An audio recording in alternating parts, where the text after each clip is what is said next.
Soy estudiante de psicopedagogía, hace varios años que doy esta materia. La verdad que la materia no ha cambiado mucho. ¿Saben qué? Mientras Rayen hable, también lo que voy a hacer es ir buscando unos modelos de parcial que por ahí tenga, eh, como para que los podamos ver un ratito, capaz al final de la clase, y si no, los pasaré por el grupo, ¿ok? O se los paso individualmente, como usted. Pero voy a ir buscando eso. Bien, empezamos con esto. Freire. A ver, Freire elabora sus ideas mediante haber sido abogado primero. ¿Qué pasa? Él empieza a representar a lo que es obreros de una construcción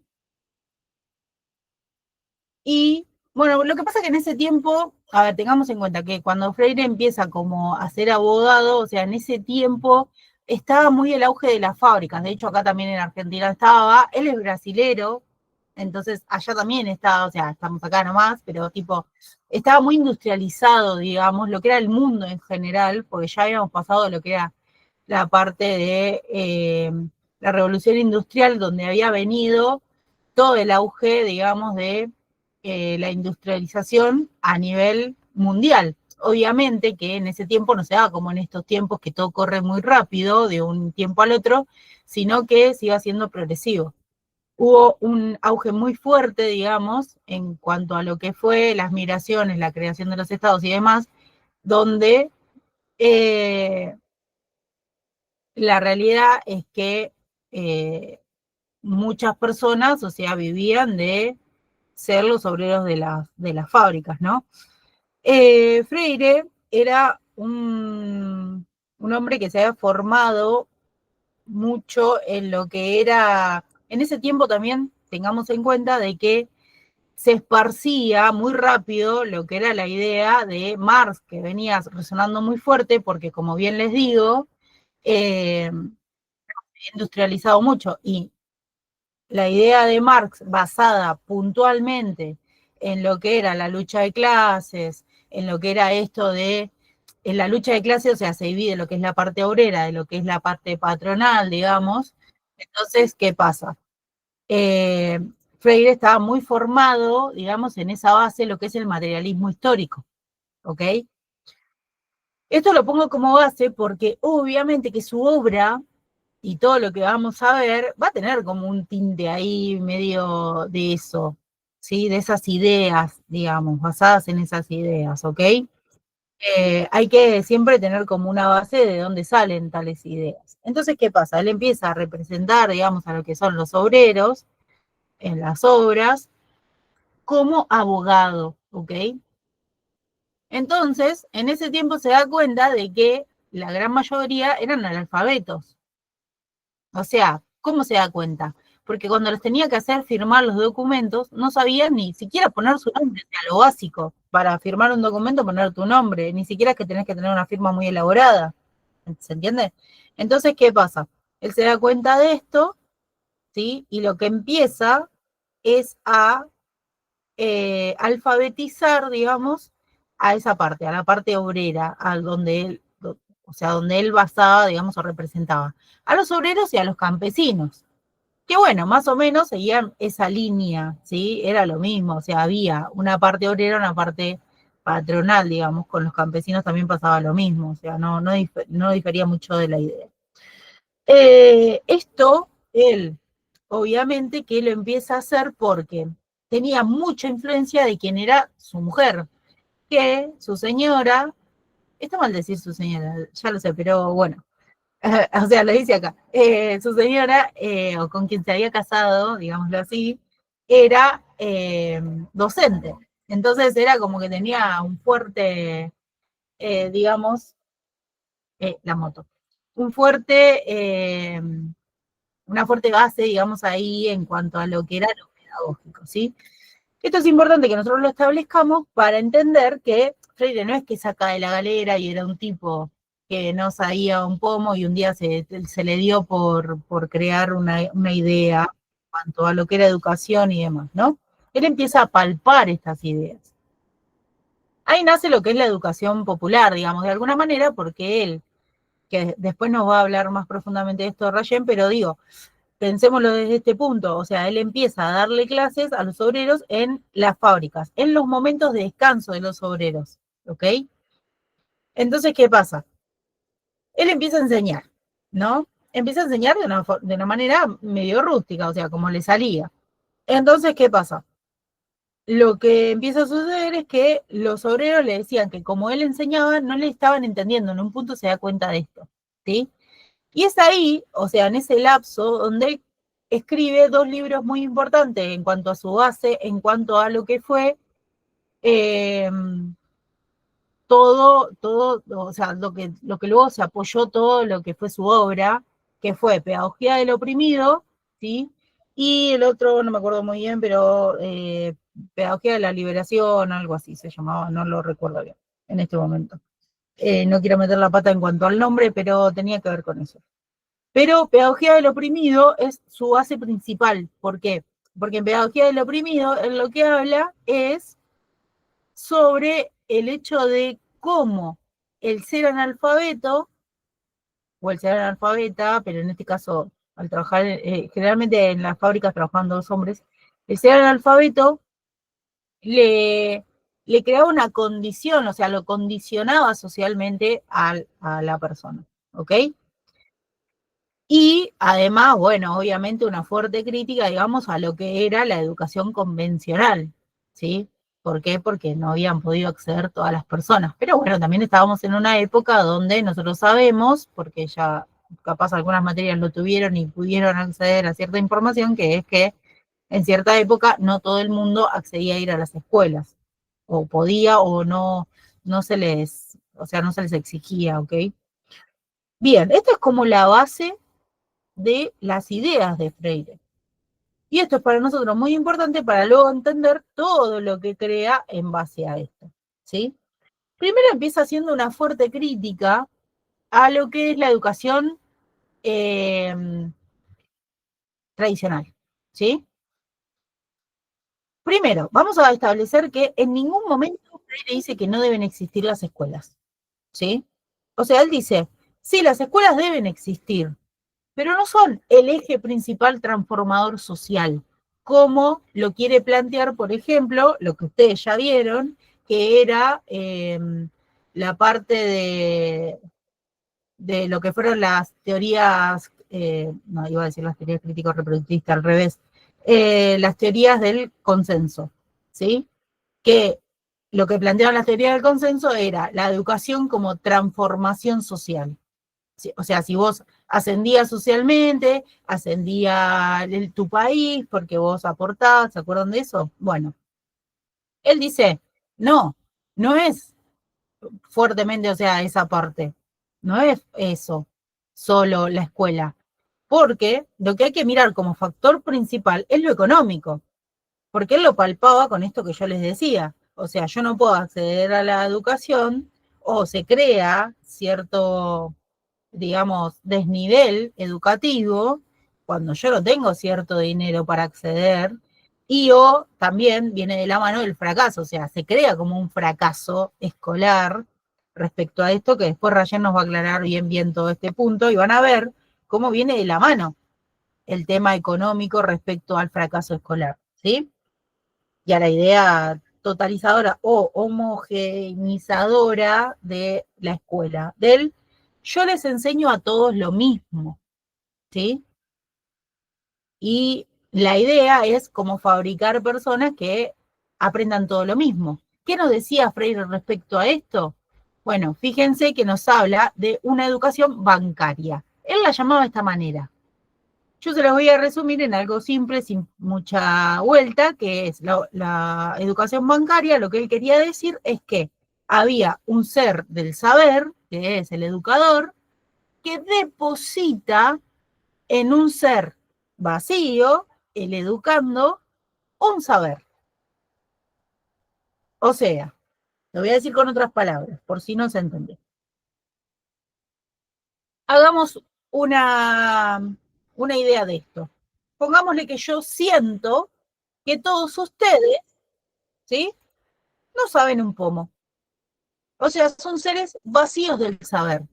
Y vengo yo, Cintia, que tengo el saber sobre este tema, y se los como meto en la cabeza.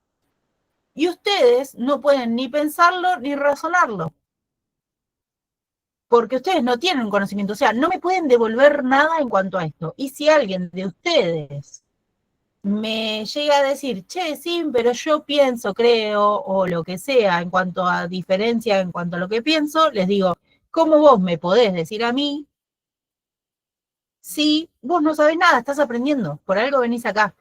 ¿Se entiende? Esa es la educación bancaria. Un educando que deposita en una persona, o sea, perdón, un educador que deposita en el educando un saber. ¿En qué basa esto? Él dice que hay un currículum armado, un currículum inflexible, ¿sí? Que ahora lo vamos a ver con las nuevas corrientes. ¿Se entiende? Es muy difícil entender eso. Entonces, ¿qué pone él en contrapartida? Él dice que eso no está bien, no adhiere a esa idea, ¿sí? Pero que debe ser diferente, que debe tratarse de una manera diferente esta idea, ¿sí? Entonces, lo que propone a contrapartida, digamos, de esta idea es una educación, lo voy a leer para que lo tengamos en cuenta, problematizadora, liberadora. Fíjense cómo la palabra oprimido, liberal juega, o libertad, juega mucho ahí, ¿vieron? O dialógica. Esto es importante. Ténganlo en cuenta, 3 palabras. Problematizadora, muy importante. ¿Por qué? Porque Freire nos va a decir que su idea de educación se va a basar en que haya un otro que recibe esta información que yo le estoy dando, que la puede pensar y que me puede devolver algo de eso, ¿sí? ¿Por qué? Porque el otro tiene una experiencia, o sea, fíjense cómo volvemos a esto de la formación de Freire en cuanto al materialismo histórico. Las personas transforman los espacios. Yo le voy a contar un poquito, muy resumidamente, para que ustedes tengan una idea de qué estoy hablando, de lo que piensa el materialismo histórico pensado en Hegel y en Marx. Fíjense que ellos lo que decían era que la sociedad, o sea, los modos de producción deben cambiar mediante la sociedad cambie y el individuo cambie. Les voy a dar un ejemplo. Hoy día las empresas, ya no tenemos muchas fábricas, digamos, la fábrica está muy reducido en cuanto a eso, las empresas, fíjense cómo han sustituido ciertas funciones en cuanto a la tecnología avanza. ¿Me explicó? De eso se trataba el materialismo histórico que presentaban Hegel y Marx. Entonces, Freire va a tomar eso en cuanto a las escuelas. Va a decir, los individuos que forman parte de ese espacio van a transformar. Entonces, es importante que sea crítico la educación. Es importante que haya alguien que me devuelva una crítica en cuanto a esto que yo estoy diciendo. Así se va a formar lo que es la escuela en general, digamos, y cada escuela va a tener su propia problemática.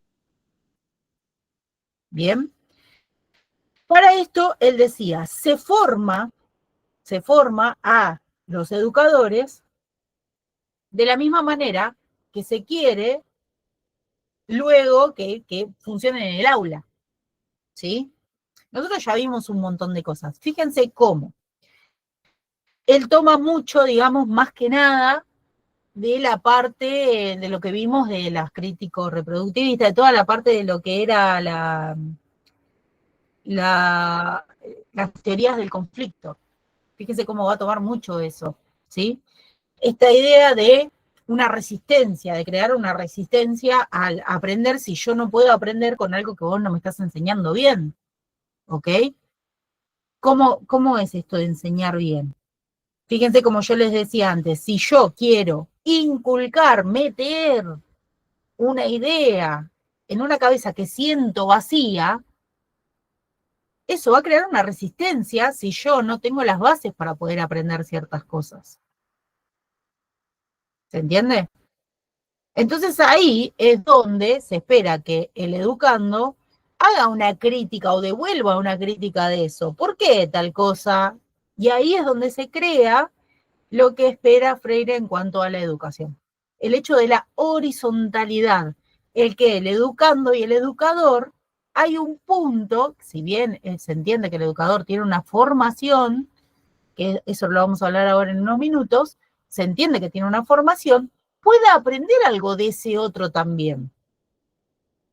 Y entonces, que la educación sea recíproca, que en el aula se dé esta posibilidad de ser recíproca, que yo también pueda aprender del otro, de lo que me está enseñando, de su realidad, del contexto.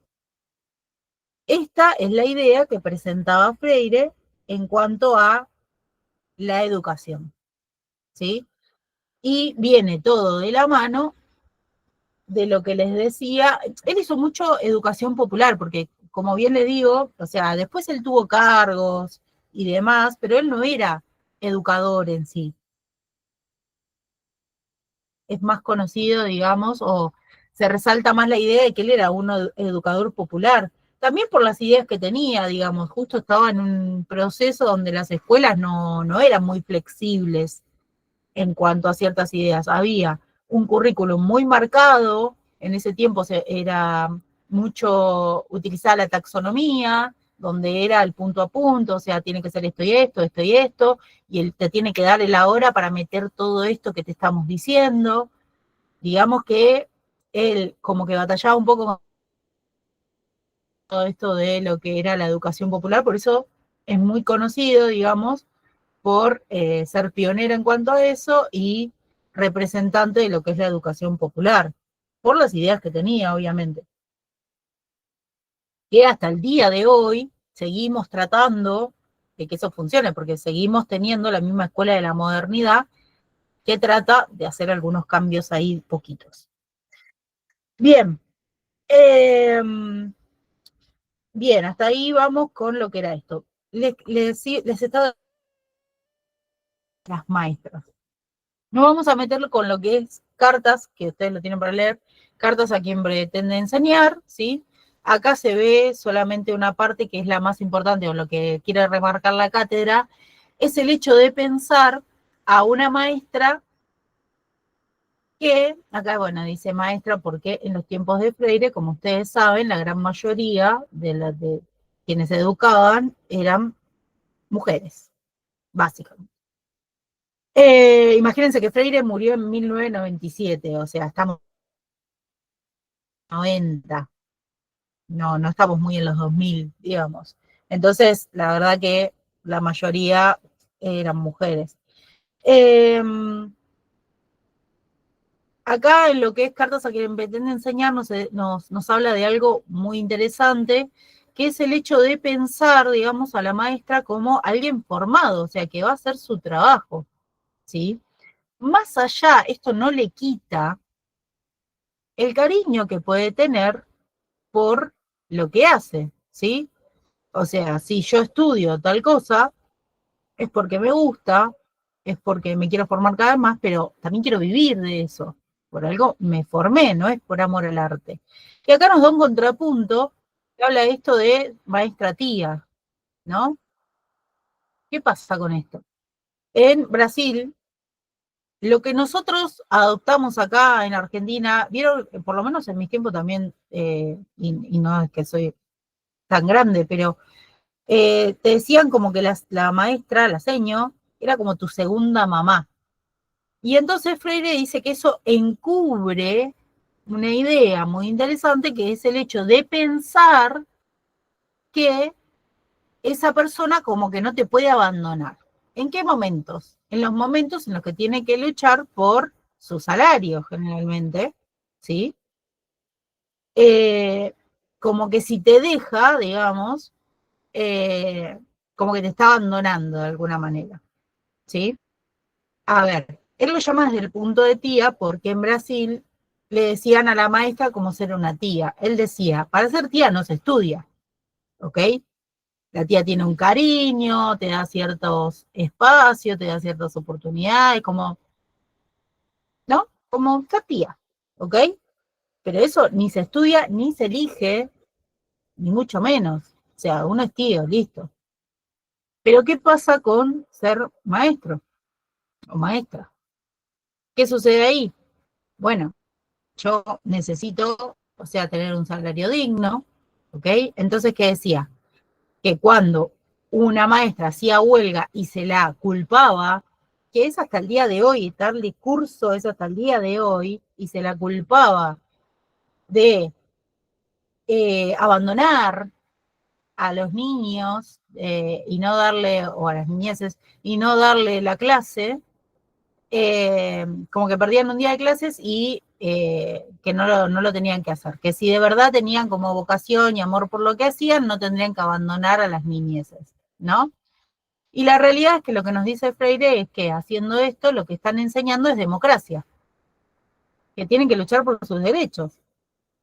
Si yo me quedo, a ver, lo que él decía es, encubrir esta idea, o sea, decirle a la maestra, como es tu segunda mamá o tu tía en este caso, eh, es como que se mantenga pasiva sin discutir por nada otra cosa. Hay que ir y hacer su trabajo nada más. ¿Ok? Eso se entiende, ¿verdad?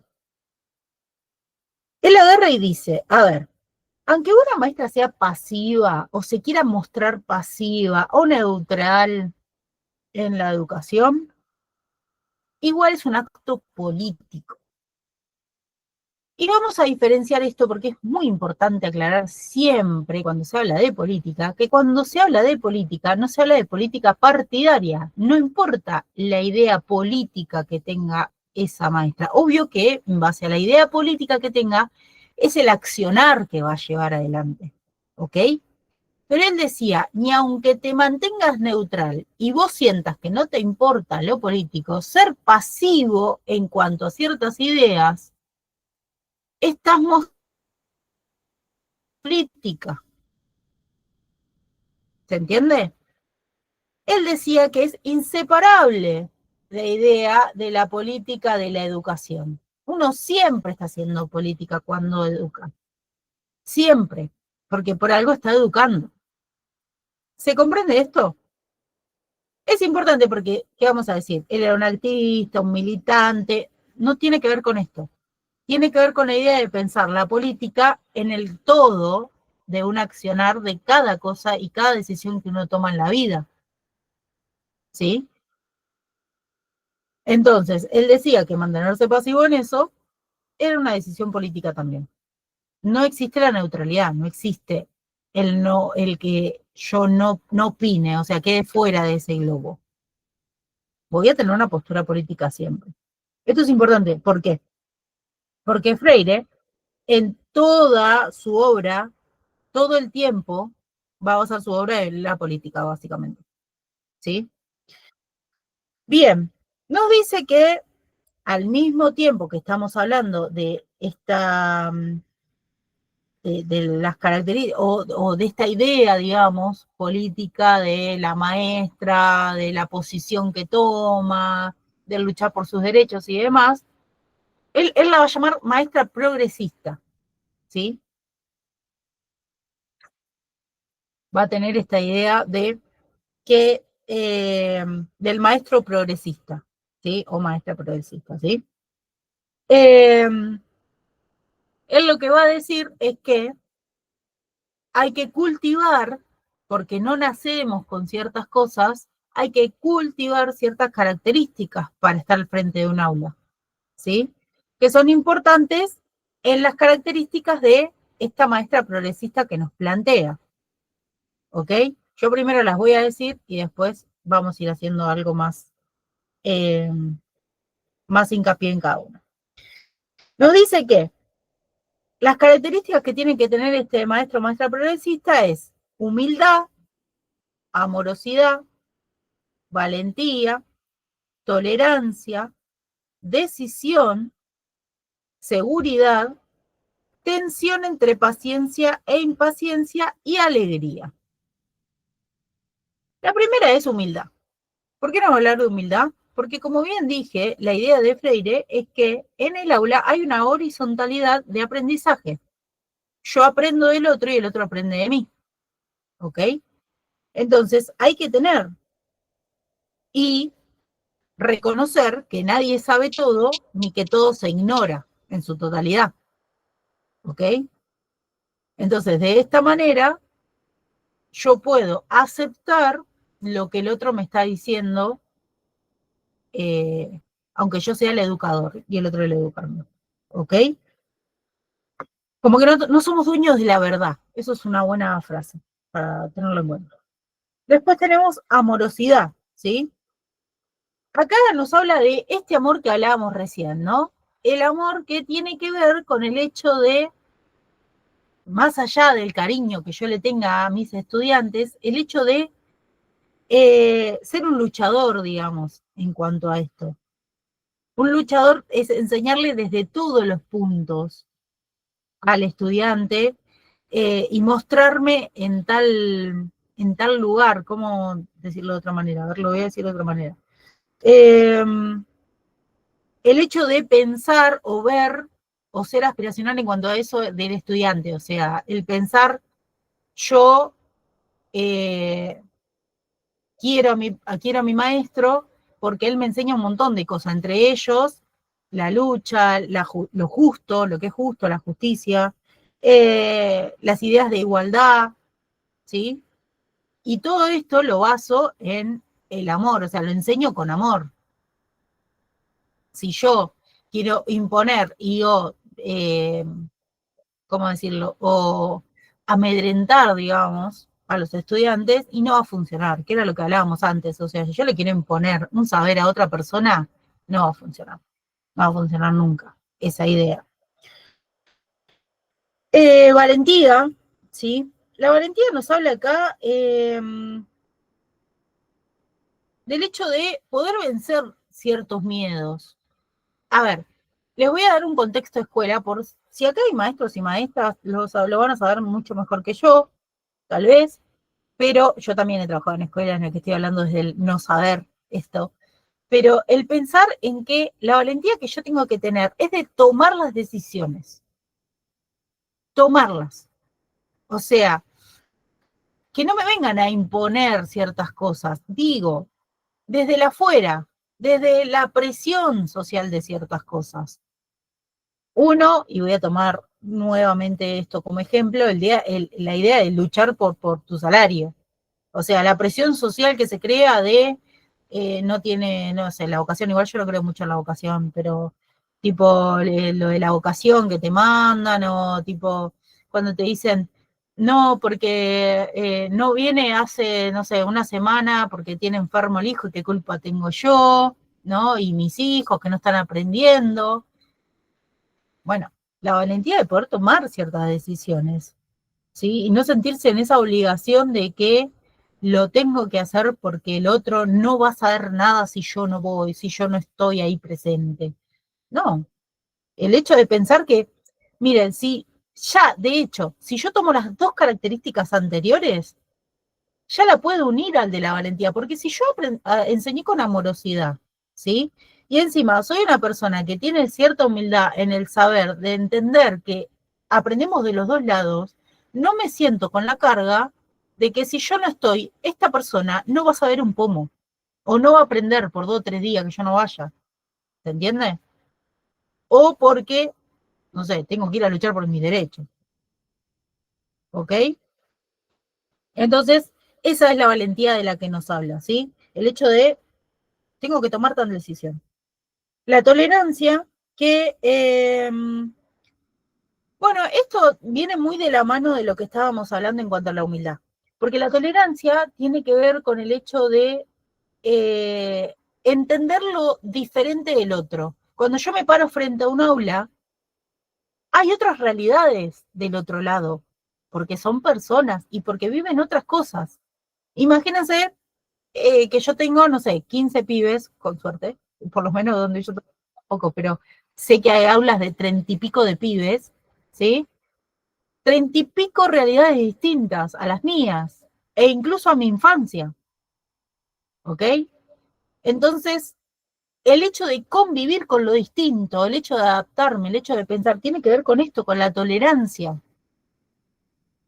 Más en las aulas actuales que estamos teniendo, donde muchos chicos y niñas entran con, no sé, acompañantes, más y bla, bla. Imagínense todo esto, todo este mundo, en donde yo tengo que, bueno, no me queda otra, o sea que el hecho de pensarme en este punto y unido al amor que tengo que tener en cuanto a esto que explicaba de enseñarle con amor a todos y entender la realidad del otro, ¿ok? Hace reposicionar. Decisión que tiene que ver con el hecho eh, de pensar distinto. O sea, como que yo no estoy de acuerdo con tales cosas y listo. Y no tiene que ver esto con el educando, ¿eh? Yo poniéndome la posición de educador, que es el lugar desde lo que lo estamos mirando nosotros, el hecho de pensar en tomar decisiones que sean diferentes a las que me vienen planteando en ciertos lugares. Por ejemplo, los lugares privados, les doy un ejemplo en cuanto a esto. ¿Sí? Los lugares privados tienen, son empresas, solo que son colegios empresas. Los colegios empresas, por supuesto que tienen ciertas formas de manejarse, además de que tienen una ética y moral en cuanto a cada colegio va a tener uno diferente. No es como las escuelas públicas, que se baja un currículum del Estado y entonces, bla, bla. Acá también se baja el currículum, pero se adapta a ese colegio, ¿ok? Entonces yo, la idea que presento como maestra es la idea de ser distinto. Está bien que nosotros, como estudiantes universitarios, no vamos a ser maestras de lo que es inicial, lo que es primer grado, segundo grado, tercer grado. No vamos a ser maestros de primaria ni de inicial. Nosotros podemos trabajar de secundaria en adelante. Está bien, pero para secundaria también sirve esto. El hecho de pensar en tomar ciertas decisiones. Yo por lo menos he trabajado en escuelas privadas y lo he hecho. O sea, no, yo voy a plantear esto en este momento porque es importante para el estudiante, punto. Eh, por ejemplo, las elecciones. Yo estuve en un, justo trabajé cuando estaban las elecciones y eran estudiantes que votaban por primera vez y me pareció que era importante que hablemos bastante sobre el tema. Y lo planteé en el colegio. Dije, a mí me parece que esto es importante, hay que enseñarles cómo, hay que enseñarles qué, y, y listo. A esto voy, ¿se entiende? Igual yo digo, se puede hacer. Seguridad, en cuanto a esto, habla de eh, estar seguro de que lo que estoy haciendo, o sea, yo lo sé, de que lo puedo fundamentar, ¿sí? Esto tiene que ver con no ser dubitativo. Miren, esto va muy de la mano de la decisión, ¿vieron? Cuando yo tomo una decisión en cuanto a lo que voy a plantear en el aula,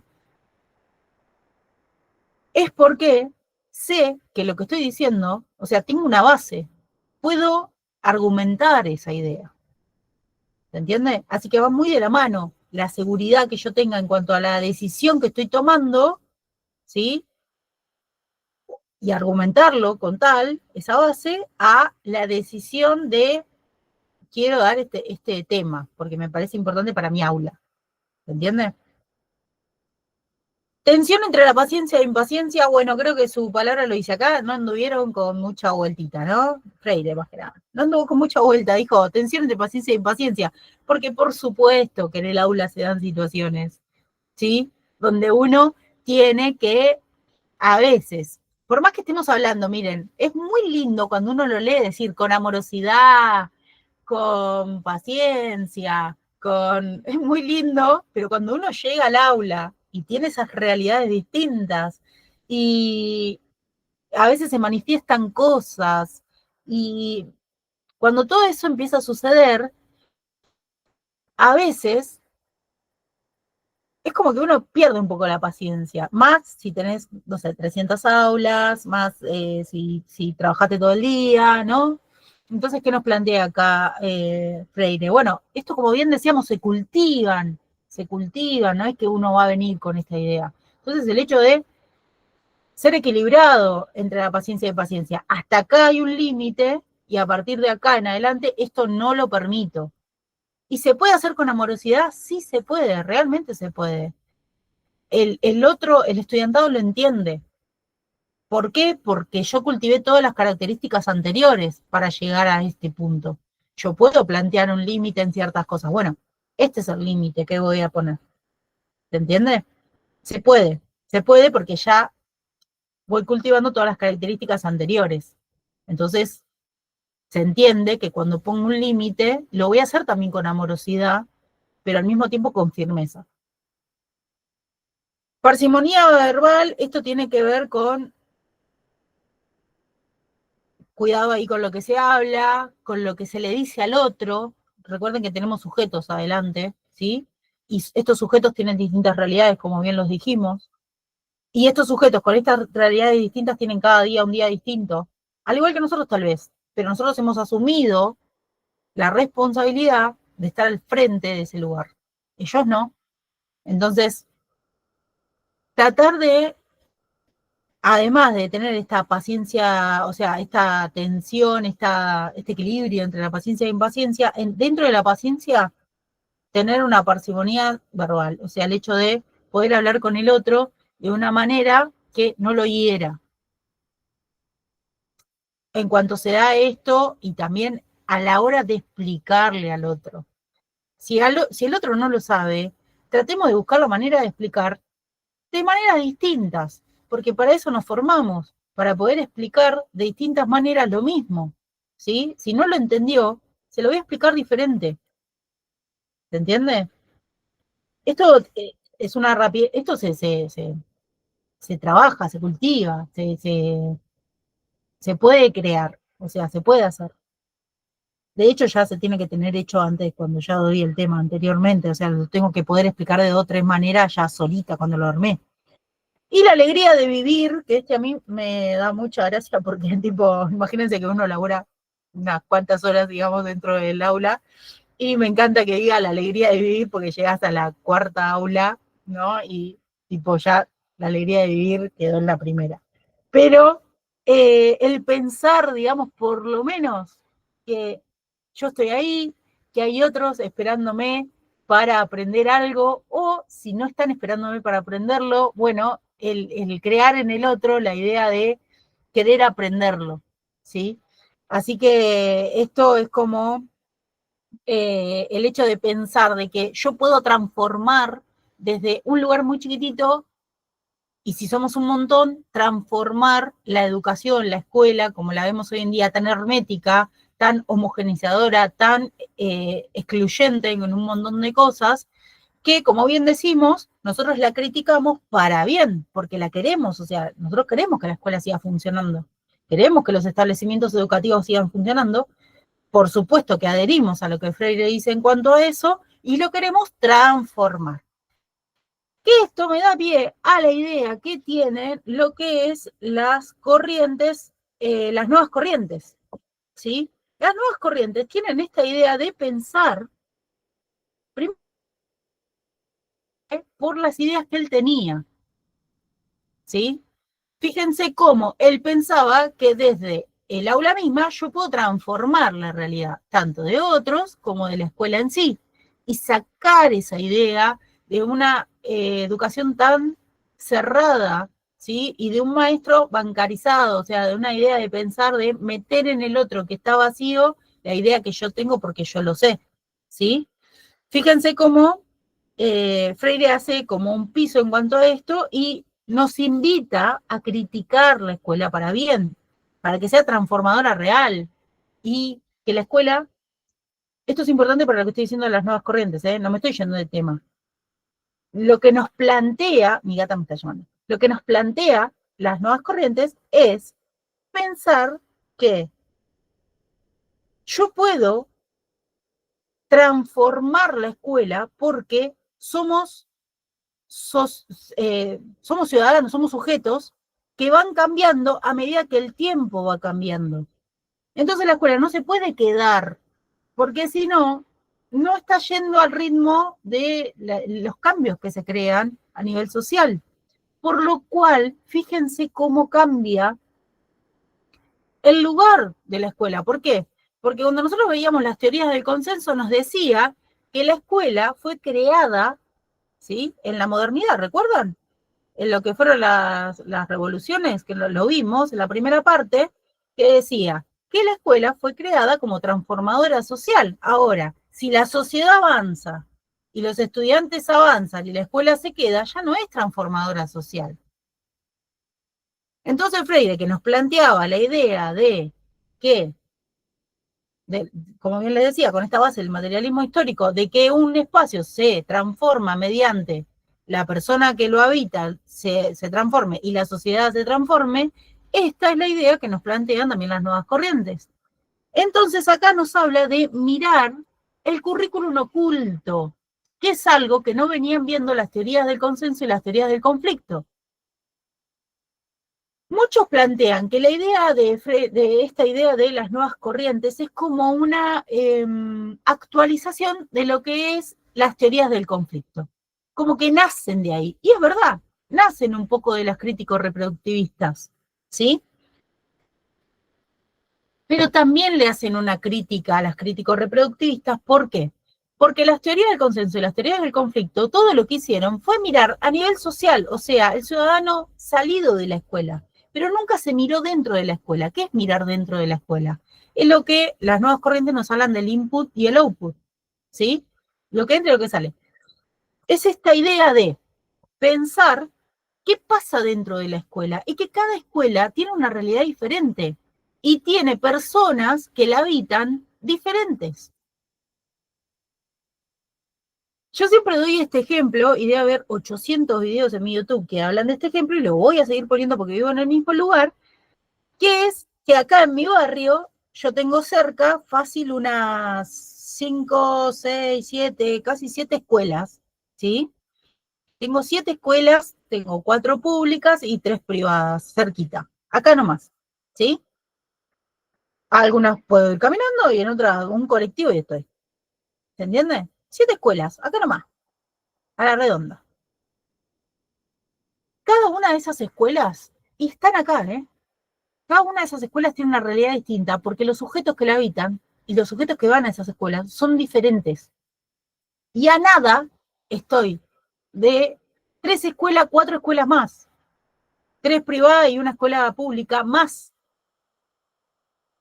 O sea, me tomo un colectivo y estoy a 4 escuelas. Imagínense, tengo alrededor casi 11 escuelas y todas son habitadas por personas distintas y todas son conocidas por una característica distinta. Acá van los pibes tal, acá van los pibes piba tal, acá van los pibes piba tal. ¿Se entiende? ¿Por qué? Porque dentro de las escuelas, que la habitan seres distintos, personas diferentes, sujetos distintos, hay ideas diferentes. ¿Se entiende? Y los afluentes son distintos, las personas que van a esas escuelas son diferentes.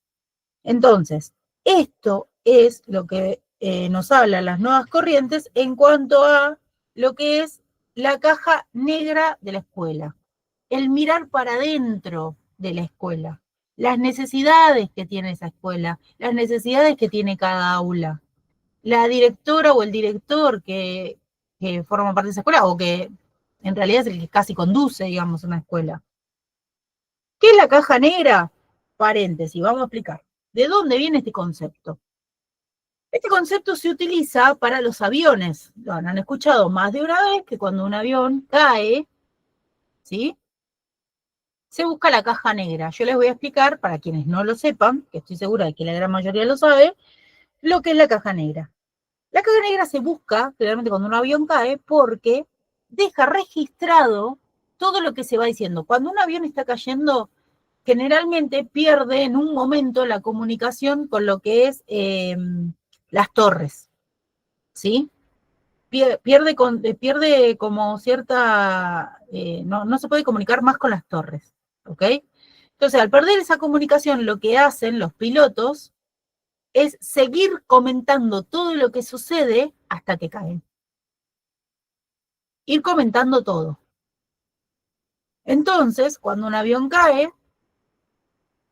se busca la caja negra para saber qué sucedió, por qué cayó, qué es lo que pasó, dónde está el desperfecto o por qué hubo un desperfecto, qué es lo que sucedió mientras caían, ¿ok?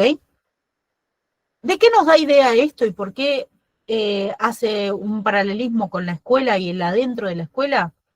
Porque hay que escuchar lo que pasa dentro de las escuelas, más allá de que exista un Estado, para las escuelas del Estado digo, ¿no?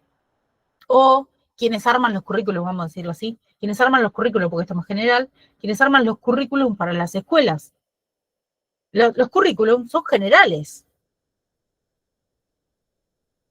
Y dicen, todos los cuarto grado tienen que aprender tal cosa.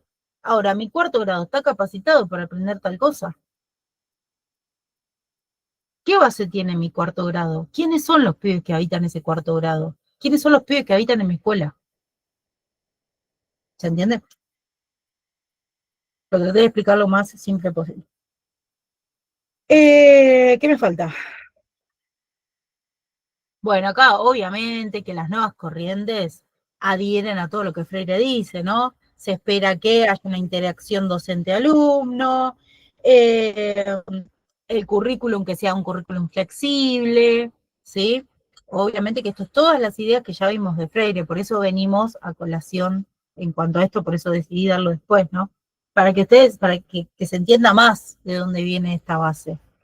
Eh, Miren, acá del currículum tengo algo anotado que dice, eh, que se los voy a leer directamente porque me parece interesante que lo tengamos, que dice, aparece la necesidad de ampliar y complejizar ese concepto, ampliar y complejizar el concepto, incluyendo las prácticas de planificación y desarrollo curricular, que era lo que hablábamos antes, flexibilizar el currículum, a adaptarlo a cada escuela. Las estrategias de enseñanza y aprendizaje que realizan concretamente docentes y alumnos en las instituciones. A ver, no es loca la idea, ¿no? O sea, simplemente eso. O sea, adaptar el currículum a la escuela, que sea flexible, simplemente. ¿Qué me está faltando? Algo. Ah, el proceso inconcluso. A ver, ¿por qué se llama proceso inconcluso? Vieron que hay una parte en las nuevas corrientes donde habla del proceso de la vida cotidiana en la escuela como proceso inconcluso. Porque hasta el día de hoy, como bien yo dije al principio de lo que empecé hablando exactamente y puntualmente de esto, de que hasta el día de hoy se intenta, se intenta crear esta flexibilidad en las escuelas. Hasta el día de hoy, autoras como Nora Gluz, que ahora nos lo va a dar Rayen, autoras que vienen hace rato, que los pueden ir leyendo, como es Gluz, como es, ay, no me sale el nombre de esta, pueden creer, o sea, es súper conocida encima. Bueno, ay, me va a salir en algún momento. Eh, sí, sabes que sí, le pegaste. Me estás leyendo el pensamiento. Entre Cintia nos leemos el pensamiento, por eso. Eh, es súper interesante escucharlas, ¿sí? Dassel, otra. Dassel, muy interesante. Yo he estado en algunas cosas que ha dicho Dassel, muy interesantes también. Tedesco, otro que viene trabajando en estas ideas de lo que es las nuevas corrientes y son adherentes a las nuevas corrientes. Es muy importante que los escuchemos. Bueno, si ustedes tienen la idea, ¿no? De ir por ese lado.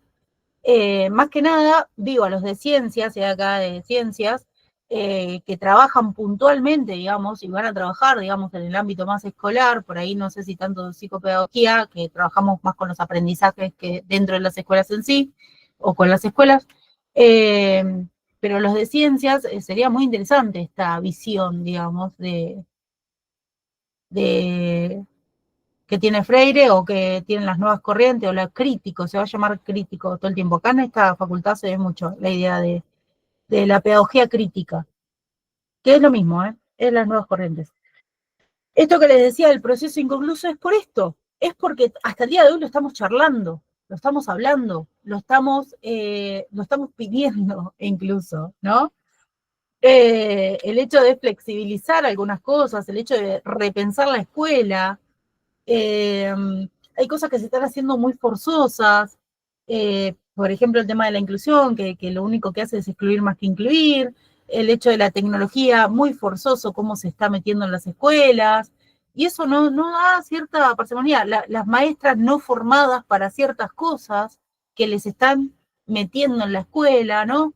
Mucho de esto, mucho de la realidad que estamos viviendo hoy día, hoy, les digo a día de hoy, domingo, 2025, noviembre, es real todos los días.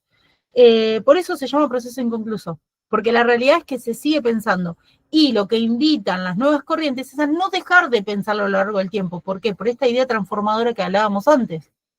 Los sujetos cambian y se transforman, por lo cual las escuelas deben ir a ritmo de la sociedad y de los sujetos. Bueno, yo creo que hasta acá llegué. Rayén, andás por ahí. Te dejo con Nora Luz, o no sé si vas a dar educación popular primero, después Nora. Nada, yo me quedo acá tomando unos mates y disfrutando de la clase de Rayén. Bueno, buenísimo, Cintia. Ahora vamos a continuar un poquito con lo que decía Cintia, porque lo del texto de Nora Gluz de fracaso escolar se relaciona mucho con lo que venía diciendo. Y en sí, toda esta segunda etapa es más corta que la primera, pero se interrelaciona todo entre sí y te hace como tener una reflexión sobre cómo está conformado el sistema educativo, no solo de hoy en día, aunque el de hoy en día es el mismo que en el del siglo pasado, que es la mayoría de estos autores. Nora Blues, como lo dice el texto, se hace la pregunta, ¿es posible una escuela sin fracaso escolar? Y ella da como, va a dar dos teorías para empezar de hincapié, que es el determinismo ambientalista y la crítico reproductivista. Y después van a venir nuevos autores a como intentar dar una solución o explicación a este problema, que es el fracaso escolar. También hay algo importante que ella dice, que es que son las condiciones en las que el alumno entra y sale de la escuela. Vamos a empezar con la primera teoría, que es el determinismo ambientalista. Mientras tanto, si tienen alguna duda, la pueden hacer en el chat o pueden levantar la mano y también comentar un poquito, porque puede ser una clase participativa, porque es un poquito de lo que nosotros vemos día a día en las escuelas, no solo cuando las transitamos nosotros, sino que también vemos a conocidos transitando la escuela y siempre te enterás algo que sucede. Y por eso también está bueno poder entablar estos textos con la realidad de hoy en día. Por eso podemos hacer una clase participativa. Bien, el determinismo ambientalista tiene que ver con primero ya empezar desde un determinismo, algo que es así porque sí. Hay algo que te va a terminar determinando, que en este caso los alumnos son determinados por cómo son sus familias, por los recursos que tienen, por el ingreso económico que tengan. En este caso, por ejemplo, una de las frases conocidas es, no, porque tal apellido Pablito, el hermano recursó, entonces él va a volver a recursar, va a repetir de grado. Y así toda la familia. Yo terminé el secundario hace 2 años. Y en mi primaria era muy común escuchar decir, tal apellido se porta re mal. Tal apellido va a repetir. Y yo iba a un colegio privado, tenía la oportunidad esa, y mismo ahí se escuchaban ese tipo de determinismos. Determinismos ambientalistas, porque depende de cómo ese estudiante, ese alumno, En este caso, se parte del entorno vio. socioeconómico y cultural del alumno, pobreza, familia. Claro. Bien. Entonces ahí este determinismo ambientalista lo que hace es una distinción entre buenos y malos alumnos. Otra de las preguntas que se hace en Hola Gluz es, ¿existen los buenos alumnos? ¿Existen los malos alumnos? Según la taxonomía de Bloom, que es, además de proponerse objetivos y formas y horarios en dónde va cada actividad, se propone esto de que, bueno, tal alumno cumple con tantas expectativas, llega a fin de mes sabiendo tal cosa, y eso es, si completa la mayoría, va a ser un buen alumno, pero si no puede llegar a la mitad, va a ser un mal alumno. Entonces, este sujeto social queda determinado y condicionado por estas estructuras sociales que lo hacen encasillarse en la figura de un alumno repetidor o un mal alumno o un buen alumno. Después está el reproductivista, el determinismo reproductivista, crítico reproductivista, perdón, que más que nada viene a decir cómo está la escuela conformada. La escuela va a ser un lugar de disputa y en donde se va a reproducir la cultura de los dominantes. Acá hay una estructura capitalista que reproduce los mecanismos de legitimación y desigualdad social. Es decir, los estudiantes entran con ciertas ideas, son moldeados para reproducir la cultura legítima, o sea, la cultura de los dominantes. Y van a salir con esas ideas en la cabeza de la escuela. Bien. Y en tanto a Nora Blues, en tanto a cómo hacer que estos alumnos no lleguen al fracaso escolar, es acompañando las trayectorias. Acompañando las trayectorias desiguales de cada estudiante, porque como dijo mi compañera, cada escuela es un mundo, cada aula es un mundo, y cada persona que habita la escuela es un mundo. Entonces es importante poder acompañar y dar a esos estudiantes lo que sea que necesiten para poder seguir avanzando en esa trayectoria escolar. En el siglo XX y ahora también seguro, hay una visión de las aulas como si fueran todos sujetos normales e iguales, como si todos valieran lo mismo, como si todos aprenden al mismo tiempo, como si todos tuvieran las mismas familias mecánicas de toda la vida, cosa que hoy en día no es así. Capaz en el momento que Nora Blues escribió este texto, había una sociedad mecánica donde se sabía qué es lo que iba a pasar mañana. Hoy en día vivimos en un presente continuo, entonces es un poquito más difícil imaginarlo. Bien. Además de que Nora Blues habla del fracaso escolar como una construcción social. Tiene que ver mucho con estos determinismos de que el fracaso escolar se construye criticando a este alumnado, como diciendo este tipo de frases de no va a poder, no le da la cabeza, y cosas así. Entonces, este fracaso escolar se construye porque se incentiva también a ese tipo de fracasos. Y también dice que es modificable en tanto a acompañar las distintas experiencias de aprendizaje. Bien, ahora vamos a pasar a Bourdieu, que Bourdieu habla de que hay un capital cultural y hay un capital escolar en el que configura nuestras formas de pensar con el hábitus y hay una diferenciación entre el éxito y el fracaso. Antes de pasar a explicar esto, voy a hacer una breve explicación de lo que es el capital cultural, el hábitus, que igual eso cuando hicieron sociología del cuatripasado también se vio. El capital cultural es la cantidad de títulos de instituciones, la cantidad de cuadros, de libros, cosas que nadie tiene o tiene muy poca gente, cosas que están expuestas en museos, por ejemplo. Si yo tengo un cuadro de la Mona Lisa, tengo cierto capital cultural.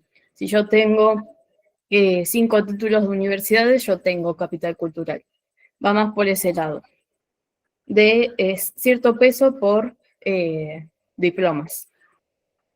Bien, entonces, acá la teoría de Bourdieu se revierte a el capital escolar. El capital escolar te va a dar cierta jerarquía cultural, porque no es lo mismo una persona que puede llegar a terminar el primario y el secundario a una persona que no lo hizo. Y va a estar muy relacionada con el hábitus. El hábitus viene a ser la forma de pensar que tenemos cada uno de nosotros y no nos damos cuenta que es así. Un hábitus puede ser nosotros yendo a tomar el colectivo. Nosotros sabemos por naturaleza que tenemos que hacer eso para llegar a otro lugar. Pero nadie se pone a pensar, che, y si desnaturalizamos este ir a tomar el colectivo. ¿Por qué? Porque es un hábitus, es algo que nosotros tenemos implantado como si fuera un chip. Y configura las formas culturales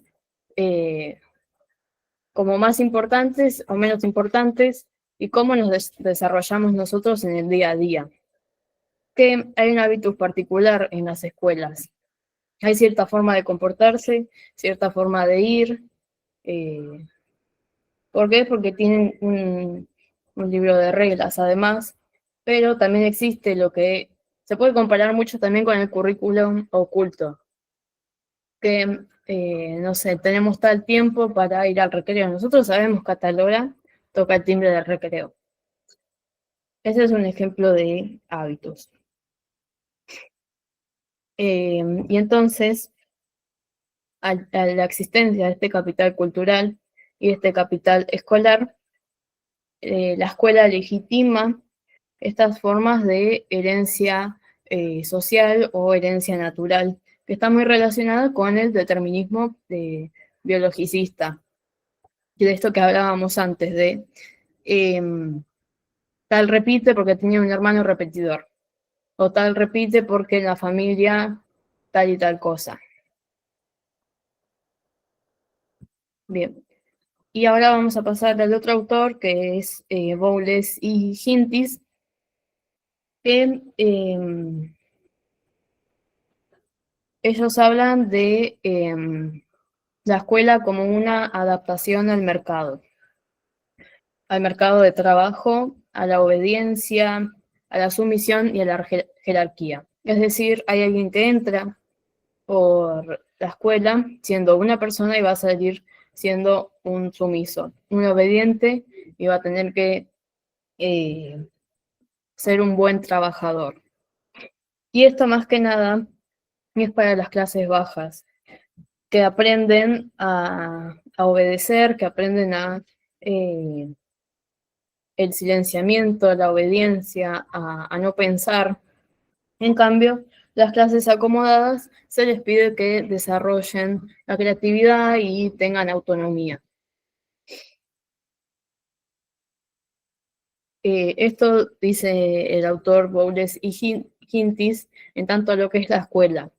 El texto de Nora Luz no solo habla de el fracaso escolar, sino cómo la escuela hace que se reproduzcan este tipo de problemas o capaz que el fracaso escolar no es un problema. Hoy en día se sigue discutiendo este tipo de cuestiones porque hay muchas ideas y muchas formas, pero la escuela sigue siendo la misma que hace 80 años.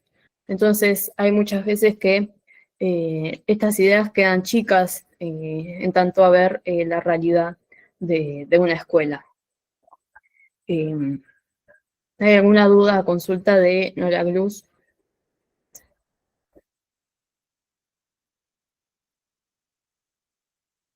Seguramente en el parcial les pregunten sobre Nora Gluz cuáles son las dos teorías que son las del determinismo, que ella habla sobre cómo estos alumnos, qué se piensa de estos alumnos que llegan al fracaso escolar.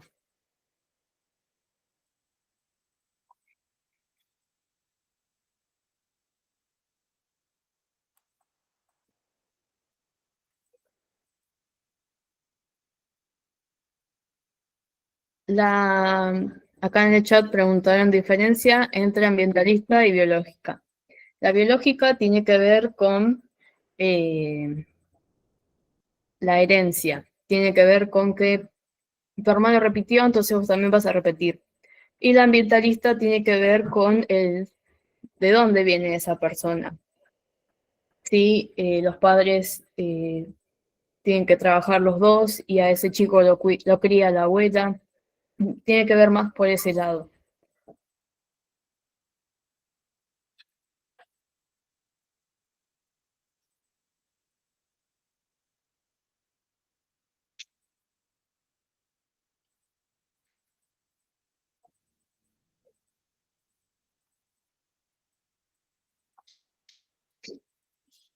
No hay una gran diferencia entre los distintos tipos de capital cultural, sino que existe un capital cultural que es este que nos da cierto acceso a cosas como es un título secundario, y está el capital escolar, que es cómo comportarse dentro de la escuela. Que hay cierta jerarquía que domina entre el campo escolar que viene a ser la escuela. Hay un ambiente donde cada uno se va a desarrollar y es necesario este capital escolar.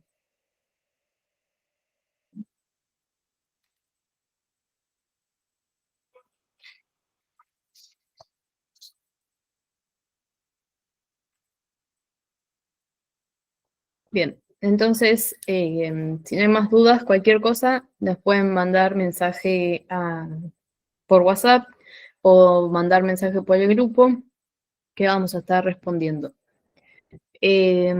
Ahora vamos a hablar de la ficha de cátedra, reflexiones en torno a la educación popular. Acá, Pablo opinó que fue uno de los primeros textos del primer parcial, va a dar una definición de lo que es para él educación popular y la va a comparar un poquito con la educación popular que propone Freire. La definición de Freire, muy resumido porque lo hablamos hace poco con Cintia, va a ser el esfuerzo de movilizar y organizar a las clases sociales para transformar socialmente. Freire no solo buscaba que la gente aprenda a leer y escribir, sino que se dé cuenta de que eran dominados y que debían hacerse valer, dignificarse por sus derechos.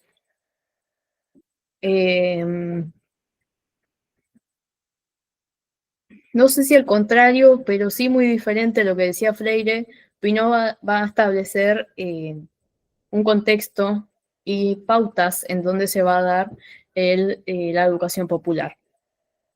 Que la educación popular es histórica, es decir, que tiene un contexto histórico y social que lo hace ser. Van a haber cierto tipo de sujetos que van a ser los sujetos marginados. Hay un contenido que son saberes prácticos y políticos. Hay un método que son formas que son no formales, dialógicos y participantes. Y hay instituciones en las que se van a dar, como lo son sindicatos, bibliotecas populares, agrupaciones, merenderos, donde sea que haya algo que quiera combatir. Y ahora mismo, esa es para Pinot lo que tiene que tener para hacer educación popular, porque también existe como esa diferenciación casi similar entre lo que es educación común y lo que es educación popular. Tiene que ver con que uno tiene sujetos muy distintos al otro tiene agrupaciones políticas detrás de su educación, otro tiene una institución normativa como lo es la escuela o un estatuto legal, y uno tiene métodos regidos por una ley y el otro son métodos de participación, son métodos elegidos. Uno es muy diferente enseñar también en una escuela y muy diferente enseñar en un merendero. Y con todas las problemáticas que conlleva cada espacio de aprendizaje. Entonces, también lo que hace Pinot es compararlo con la Argentina. Freire escribe desde Brasil y Pablo Pinot va a hacer como una historización comparándola con la Argentina. Que desde 1850 al 1900 hay una homologización, que ahí es cuando se crea la ley 1420 y funciona como se crea la escuela cuando hay una necesidad de que la gente tiene que aprender a leer y escribir. Por eso la homologización. Que esto es un poquito recordar la ficha de cátedra del primer parcial de Escuela, Educación y Sociedad. Del 1900 a 1943 hay una complementariedad, es decir, la educación oficial era del Estado y la no oficial existía y era a través de sindicatos, de bibliotecas populares, de asociaciones de inmigrantes, porque en ese momento es cuando se da el boom de migración. Y después de 1943 a 1955 hay una síntesis y es cuando la educación se hace integral. Con los gobiernos de proteccionistas, hay una educación integral en deportes, en capacitación laboral y se agregan, es posible que los excluidos puedan acceder a la educación formal. Y después en 1990 están apareciendo los movimientos sociales, que hay una mercantilización de la educación y que acá se puede relacionar con educación bancaria que habla Freire. La educación popular se daba en fábricas recuperadas para desocupados, en espacios autogestionados, y tenían que ver con pedagogías inspiradoras en la educación popular. Pinot hace todo este recorrido queriéndolo comparar, un poco meter la obra de Freire en la Argentina, y también da las pautas para lo que significa o lo que es una educación popular. Y eso es más que nada lo que le pueden llegar a preguntar en el parcial. No suelen preguntarlo mucho, pero es importante tenerlo presente porque capaz pueda haber una pregunta que sea diferenciada de educación popular de Freire y de Pinot.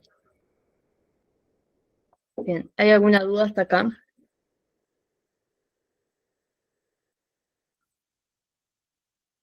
¿O alguna de los primeros textos que explicó Cintia?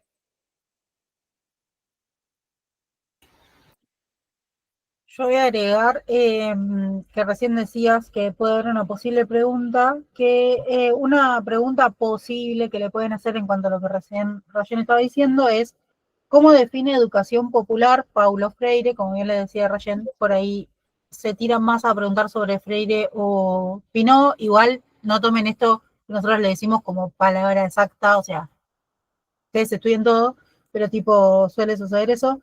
Y bueno, acá dice, ¿cómo define educación popular? Paulo Freire dice, desarrolle su definición y relacione con los elementos que podemos identificar con la educación popular presentada por Pablo Pinot. A ver, ¿qué quiere decir esto? Cuando dice cómo define, bla, bla, bla, lo primero que les pide es, obviamente, la idea de Freire, ¿ok? Y después dice, desarrolle su definición, ¿sí? Y relacione con Pinot, que es lo que hizo Rayen un poco. No sé si se dieron cuenta, igual ya les digo, esto queda grabado, en algún momento se va a subir, pero si quieren volver a eso, el hecho de, fíjense que en un momento Rayen nos decía, no sé si es opuesto, pero piensa diferente Pablo Pinot. Esa, tengan en cuenta que es muy importante las palabras. Ya sabemos que ustedes ya pasaron por un parcial y que ya vienen de un primer cuatrimestre, no estamos diciendo que son tontos y que le estamos enseñando algo, sino el hecho de pensar esta pregunta, porque cuando uno está ahí como que, bueno, medio está pensando en un montón de cosas, pensar bien esta pregunta porque viene a colación de eso. O sea, mi respuesta va a estar basada en Freire. Y yo tengo que hacer como la diferencia con Pablo Pinot, ¿ok? Se los digo para el desarrollo más que nada, porque no me está pidiendo que yo desarrolle la idea de Pablo Pinot, sino que haga una diferencia con Paulo Freire, ¿ok? Eh, eso es una posible pregunta que le pueden llegar a hacer en cuanto a eso.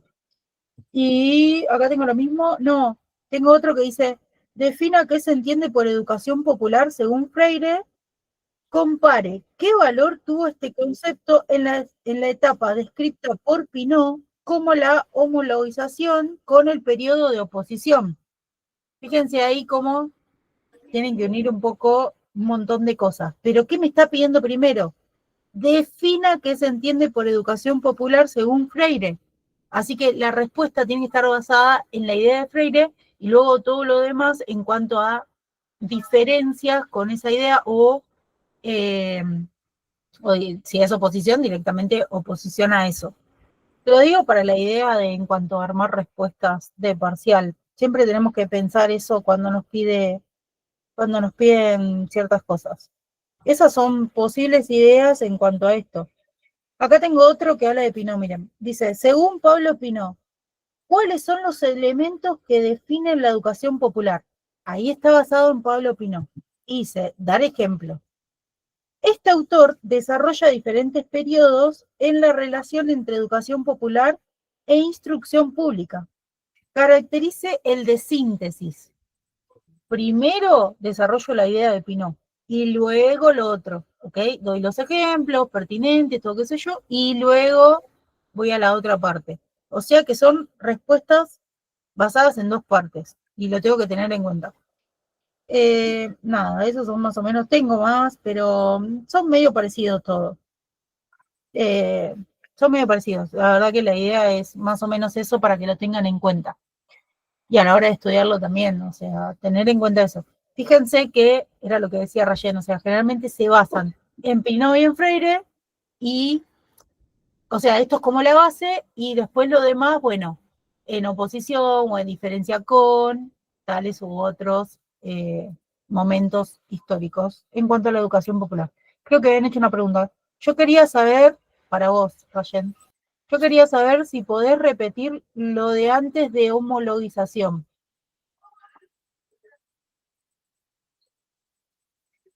Lo de antes de homologización es cómo define Pablo Pinot la educación popular, que es un complejo histórico en el que hay ciertos sujetos, hay un contexto, hay cierto contenido, hay un método y hay instituciones que lo dan.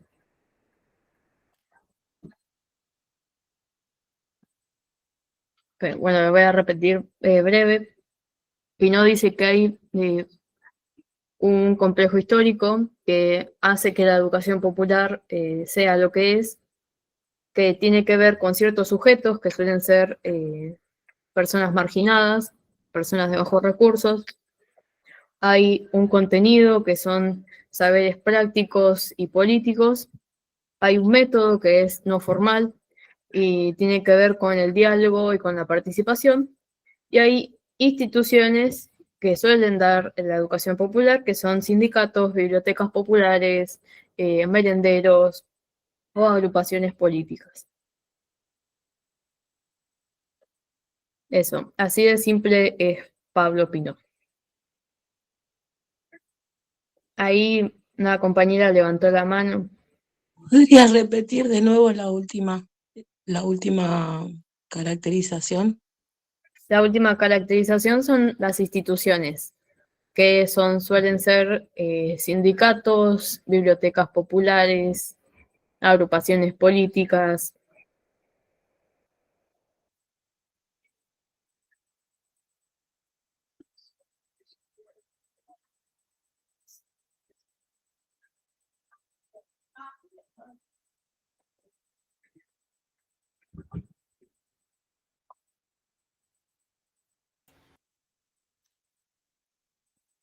Bueno.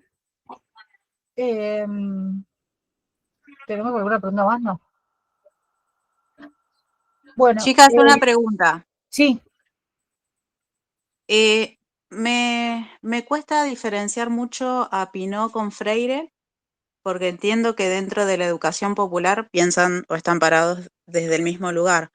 Entonces, una respuesta que tenga que ver con las diferencias sería que Pinot hace hincapié en un recorrido histórico acerca de cómo fue la educación popular en relación con la instrucción pública, con el, no sé, con el currículum oficial. ¿Estaría bien decirlo de esa forma? Y aparte de la caracterización que hizo de lo que sería la educación popular respecto a sujetos, conocimientos, finalidades. Y Freire, sin embargo, hizo una descripción más tenida que ver con la definición del movimiento social como transformador de su realidad. ¿Sería una cosa así? Porque no los veo tan parecidos. Yo lo acortaría un poquito más y diría, Freire estableció el método y cómo tiene que ser un docente y en qué lugar se da, y que la educación popular, Freire dice que es para que estas personas que son populares, que son marginadas, se den cuenta de su realidad, puedan liberarse, puedan combatir el autoritarismo. Y Pablo Pinot lo que hace es definir en qué lugar se da y cómo se da la educación popular. Freire habla de liberación, Pablo Pinot habla de lo concreto y cómo se da, de una regla. Por eso hay sujetos, hay contenido, hay métodos y hay institución. En Freire es más, por así decirlo, más político, más como que tiene cierta parte de decir, bueno, con esto nos vamos a liberar. Pablo Pinot establece el método. Perfecto, gracias.